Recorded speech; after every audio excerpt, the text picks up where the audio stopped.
Assalamualaikum warahmatullahi wabarakatuh. Selamat pagi anak-anak. Pada kesempatan kali ini Bapak akan melanjutkan materi pembelajaran tentang interaksi keruangan desa dan kota. Pada pertemuan sebelumnya Bapak sudah menjelaskan materi awal, yaitu struktur keruangan desa dan kota. Kemarin yang terakhir tentang teori inti berganda ya. Baik, sebelum kita memulai materi pada pertemuan kali ini, mari kita awali pembelajaran ini dengan bacaan basmalah bersama-sama. Bismillahirrahmanirrahim.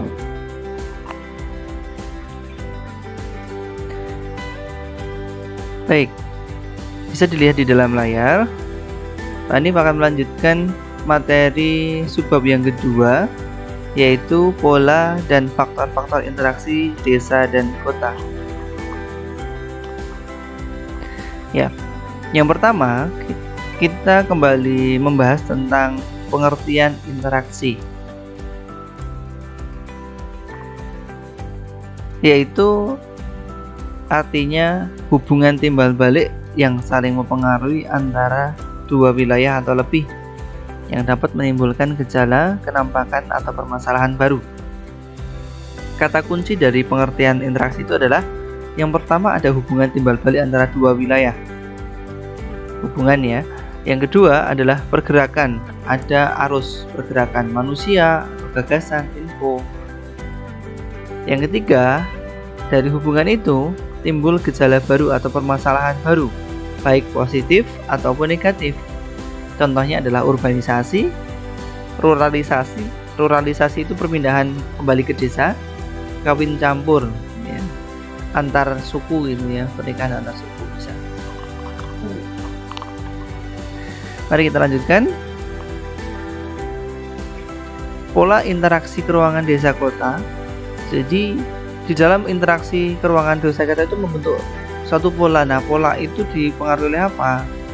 Kita lihat yang pertama adalah pola interaksi sosial pada masyarakat ditentukan oleh struktur sosial masyarakat. Struktur sosialnya apa sih? Yang dimaksud struktur sosial di situ ya ada hierarki ya, jenjang misalnya. Ada struktur sosial masyarakat elit, ya, masyarakat kelas bawah. Nah, itu struktur sosialnya seperti itu.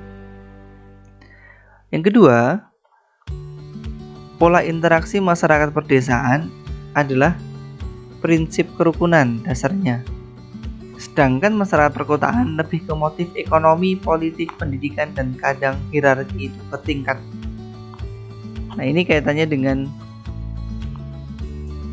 pola interaksi masyarakat desa dan kota, perbedaannya seperti itu. Yang ketiga, pola interaksi masyarakat pedesaan bersifat horizontal. Jadi antar golongan itu ya flat sama, tidak terlalu membedakan golongan yang tinggi dan yang rendah. Sedangkan yang masyarakat perkotaan itu vertikal. Yang keempat, pola interaksi masyarakat kota adalah individual. Jadi kota itu individualistik, sedangkan masyarakat desa adalah kebersamaan. Yang terakhir, pola solidaritas sosial masyarakat pedesaan timbul karena adanya kesamaan-kesamaan kemasyarakatan. Sedangkan masyarakat kota terbentuk karena adanya perbedaan-perbedaan yang ada dalam masyarakat. Jadi kalau di kota itu karena ada heterogenitas, maka mereka akan membentuk suatu hubungan atau interaksi. Itu pola interaksi di desa dan kota. Ada 5 poin. Selanjutnya, dalam proses interaksi keruangan ada faktor yang mempengaruhi. Di sini ada 3. Yang pertama adalah regional complementarity atau wilayah yang saling melengkapi. Yang kedua, intervening opportunity atau adanya kesempatan mengintervensi. Yang ketiga, spatial transferability, kemudahan dalam pemindahan barang atau manusia atau gagasan. Ya, transfer, kemudahan pemindahan barang. Nah, dari ketiga faktor ini ada gambaran skema yang bisa kita gunakan untuk memperjelas materi itu. Kita lihat yang pertama adalah skema regional complementarity, wilayah yang saling melengkapi. Kita lihat ada 3 wilayah A, B, C yang masing-masing memiliki sumber daya alam khasnya. Nah, dari ketiga wilayah ini ternyata kelebihan dan kekurangannya saling melengkapi. Contoh misalnya wilayah A surplus sumber daya X, tapi wilayah B minus sumber daya X, maka dia akan mengadakan komunikasi atau interaksi. Nah, wilayah B surplus sumber daya Y, sedangkan wilayah A minus sumber daya Y. Ya, udah, ini akan melaksanakan aktivitas saling melengkapi, gitu ya. Begitu juga dengan wilayah C, mereka akan saling berinteraksi dengan kuat. Kita lihat ada jaring garis yang bentuknya garis padat, tidak putus-putus, artinya dia berinteraksi dengan kuat. Bisa dipahami ya, saling melengkapi. Yang kedua, skema intervening opportunity, adanya kesempatan mengintervensi. Nah, kalau di sini sama ada 3 wilayah A, B, C. Wilayah A dan B ini sebenarnya sudah sesuai dalam proses interaksi saling melengkapi. Sumber daya X yang dimiliki A itu bisa ditutupi oleh sumber daya wilayah B. Maksudnya sumber daya X yang sisa di sini bisa dilebihkan atau diserahkan ke wilayah B, namun wilayah B memiliki sumber daya Y yang bisa diberikan ke wilayah A. Sebenarnya bisa berinteraksi kuat. Nah, seharusnya bisa kuat, tetapi ada wilayah C yang dia memiliki 2 sumber daya kuat. Sumber daya yang dimiliki C ini akan mengintervensi ke wilayah A dan B. Nah, istilahnya kalau ada 2 wilayah berhubungan namun ada orang ketiga atau ada wilayah ketiga yang merusak hubungan mereka berdua, wilayah A dan B, gitu ya. Jadi wilayah C ini akan memberikan sumber daya X-nya ke B, sumber daya Y-nya ke A, sehingga wilayah A dan B di sini jaringan interaksinya melemah. Dilihat di sini ada garis putus-putus ya. Nah, yang kuat di sini wilayah C dan B, wilayah A dan C. Bisa dipahami ya, ada intervensi dari wilayah C. Yang ketiga, skema spatial transfer ability. Kemudahan pemindahan manusia, gagasan, barang, dan jasa dalam satu ruang atau wilayah. Kita lihat ada 2 wilayah. Wilayah A itu surplus sumber daya X, wilayah B minus sumber daya X.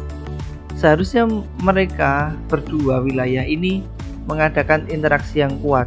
Namun di sini terlihat ada garis putus-putus, yaitu jaringan interaksi lemah. Kenapa? Ternyata sumber daya X yang di wilayah B menjadi masalah, ini bisa diganti dengan sumber daya Z atau sumber daya alternatif yang dimiliki oleh wilayah B, sehingga mereka tidak membutuhkan sumber daya X yang harus impor dari A. Ya, contoh misalnya wilayah B kekurangan padi, sedangkan wilayah A itu surplus padi. Nah, seharusnya mereka berinteraksi, namun wilayah B tidak melaksanakan interaksi itu. Karena apa? Karena ternyata di wilayah B ini memiliki kebun jagung yang baik. Nah, akhirnya padi yang kekurangan di sini bisa diganti dengan jagung. Nah, ini alternatif. Bisa dipahami ya, ini skema spatial transferability.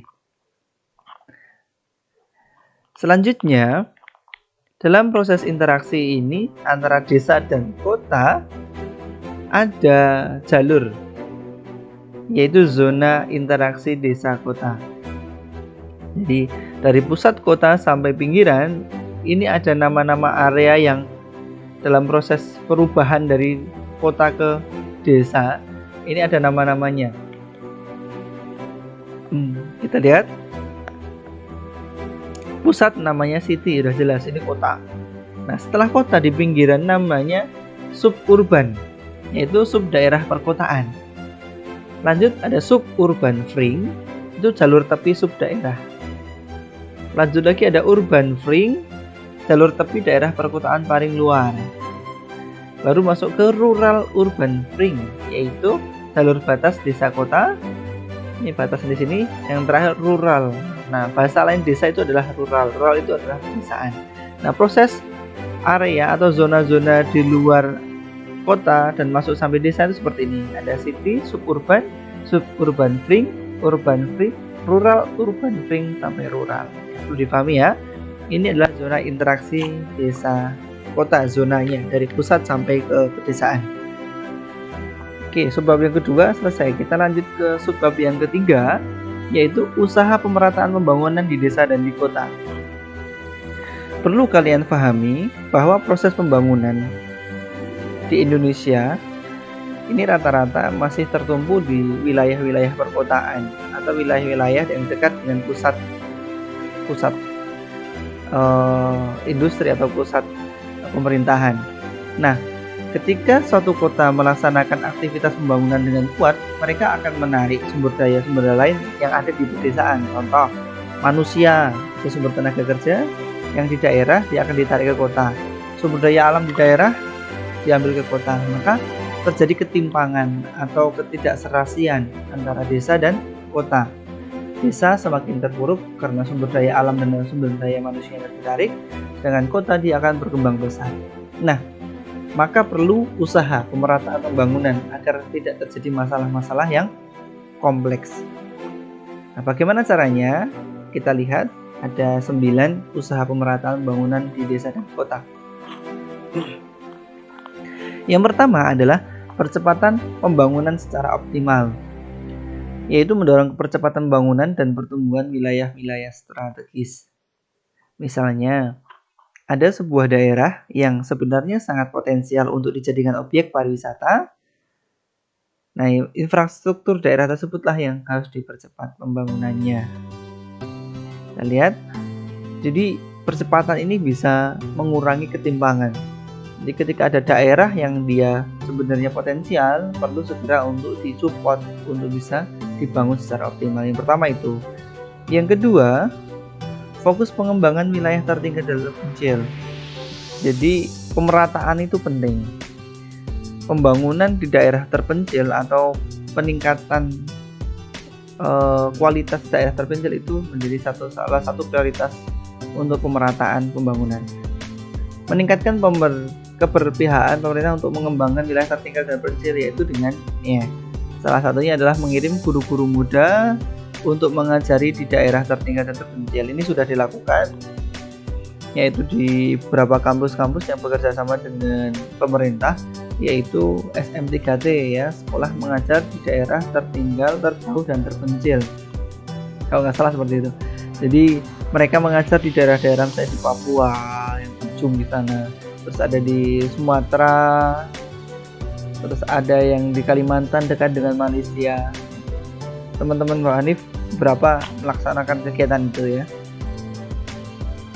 Yang ketiga, mengembangkan wilayah-wilayah perbatasan. Jadi perbatasan itu kadang terlupakan ya, maka perlu arahan kebijakan perbatasan itu perlu kita kembangkan. Yang keempat, menyeimbangkan pertumbuhan pembangunan antar daerah itu diseimbangkan agar merata. Yang kelima, meningkatkan keterkaitan kegiatan ekonomi.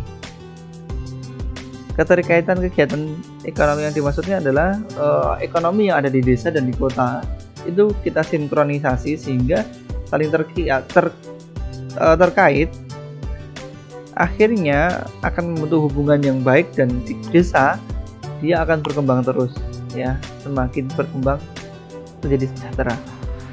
Yang keenam, mengoperasionalisasikan rencana tata ruang.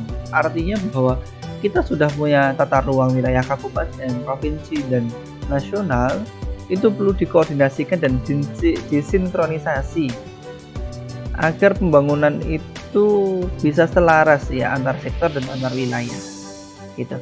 Yang ketujuh, pemerataan pemenuhan kebutuhan pokok rakyat. Ini penting sekali karena kebutuhan dasar. Yang kedelapan, pemerataan kesempatan oleh pendidikan dan pelayanan kesehatan ya. Jadi pendidikan dan kesehatan itu proses dasar untuk bisa meningkatkan taraf hidup ya, kualitas manusianya. Ya, ini perlu diperhatikan pendidikan, yaitu membuka wawasan orang-orang daerah untuk bisa berpikir lebih global. Pelayanan kesehatan, ya ini menopang kehidupan manusianya itu sendiri. Yang terakhir adalah pemerataan kesempatan kerja. Ini yang kurang di Indonesia itu persaingan kerjanya sangat ketat, maka tingkat pengangguran itu juga masih tinggi. Nah, pemerataan kesempatan kerja ini yang perlu diperhatikan di pemerintahan di Indonesia. Nah, itu adalah 9 cara usaha dalam pemerataan pembangunan di desa kota. Yang terakhir adalah pengaruh atau dampak interaksi keruangan desa kota. Nah, dampak-dampaknya kita lihat. Yang pertama adalah dampak positif interaksi desa kota bagi kota. Nah, bagi kota apa sih dampaknya karena interaksi desa kota? Yang pertama, tercukupi bahan pangan bagi kota. Kita tahu bahan pangan didapatkan dari desa ke kota. Jadi kota itu tercukupi bahan pangannya. Tercukupi tenaga kerja. Yang kedua, tenaga kerja rata-rata tenaga kerja produktif dalam hal ini adalah fisik itu dari desa. Ya. Ini bisa membantu untuk pembangunan di kota. Yang ketiga, tercukupnya bahan bangunan ya seperti kayu gitu kan diambil dari daerah pedesaan. Tercukupnya bahan industri banyak ya, batu kapur ataupun pertambangan itu di daerah-daerah. Yang kelima, produk dari kota yang sudah didapatkan bisa dipasarkan sampai pelosok karena ada interaksi yang kuat. Nah, ini dampak positif bagi kota. Dampak negatif bagi kota apa sih? Yang pertama, semakin bertambahnya pengangguran. Loh, kok bisa? Ya, karena masyarakat desa akan berbondong-bondong ke kota. Di kota nanti akan persaingan kerja kuat, maka terjadi pengangguran di sana. Yang kedua, terjadi degradasi kualitas lingkungan. Nah, ketika banyak berkumpul masyarakat di kota, maka mereka akan membuat tempat rumah singgah sementara. Ya, biasa di tempat-tempat yang gratis, pinggir sungai, emperan gitu. Nah, kualitas lingkungan yang jelek, kriminalitas tinggi tadi karena faktor pengangguran, semakin sulit mencukupi kebutuhan karena persaingan kerja yang ketat, pencemaran lingkungan, masalah tempat tinggal tadi. Yang terakhir, permukiman kumuh. Nah, ini yang kaitannya dengan dampak negatif interaksi desa kota bagi kota. Sekarang, dampak positif interaksi desa kota bagi desa. Nah, bagi desa apa? Yang pertama, meningkatnya teknologi pertanian. Jadi kalau di desa itu agraris. Nah, kalau biasanya menggunakan kerbau untuk membaca, tapi karena ada kota yang mengembangkan teknologi, dikembangkan di desa, maka teknologi pertanian menjadi lebih maju. Yang kedua, pendidikan di desa semakin maju karena ada pengaruh interaksi tadi, ya, semakin berkembang pendidikannya. Yang ketiga, meningkatnya sarana dan prasarana transportasi. Kalau hubungan kuat, nanti jalur antara desa kota akan lebih besar. Yang keempat, meningkatnya kualitas kewirausahaan. Yang kelima, meningkatnya kesadaran masyarakat untuk mengenai keluarga berencana. Nah, ini program pemerintah ya, keluarga berencana, sehingga menekan jumlah populasi. Dampak negatif interaksi bagi desa yaitu yang pertama, kehidupan agraris memudar, ya, karena sumber daya manusianya sudah pada pergi ke kota. Konsumerisme dan kriminalis meningkat. Nah, ini bawaan karakter ya yang dibawa dari kota.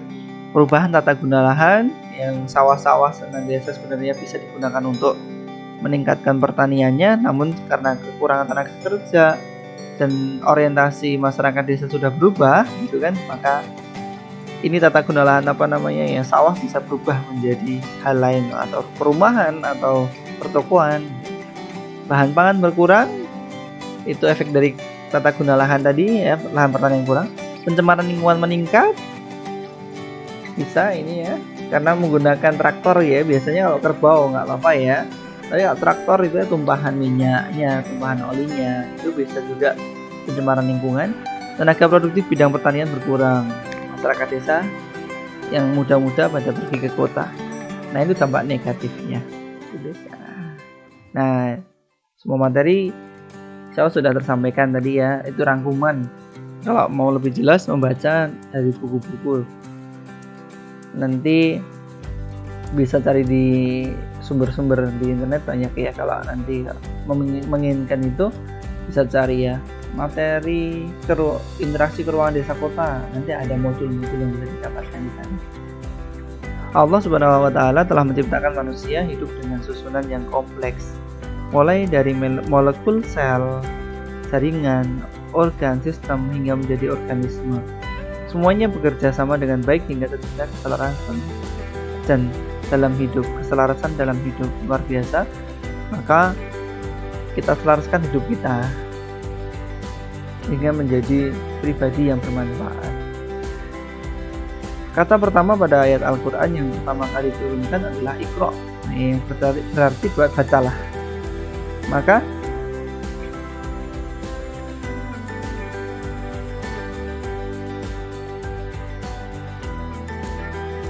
untuk kalian semuanya, kami harapkan carilah ilmu, didiklah dirimu, dan jadilah orang yang berpengaruh, ya berpengetahuan maksud saya. Nah, itu slide yang bisa Pak Hanif sampaikan. Semoga bermanfaat. Slide-nya sudah end atau sudah selesai. Semoga nanti pandemi ini segera berakhir sehingga kita bisa berdiskusi, membahas materi-materi penting, materi-materi yang bisa kita pelajari bersama atau kita diskusikan, dikembangkan. Ketika kurang jelas nanti bisa interaksi tanya Pak Hanif seperti apa gitu. Nah, sementara hanya seperti ini yang bisa Pak Hanif sampaikan atau kita Pak Hanif berikan. Semoga bermanfaat, semoga bisa dipahami oleh kalian semuanya bahwa pandemi ini tidak menyurutkan kita untuk berusaha mencari ilmu. Ya, jangan sampai kalian lelah mencari ilmu. Bersusah payah untuk mencari ilmu tidak apa-apa. Itu lebih baik daripada nanti kalian mendapatkan pahitnya karena kebodohan atau kekurangan ilmu yang dimiliki. Semoga ini yang bisa Pak Hanif berikan bermanfaat. Saya akhiri. Wassalamualaikum warahmatullahi wabarakatuh.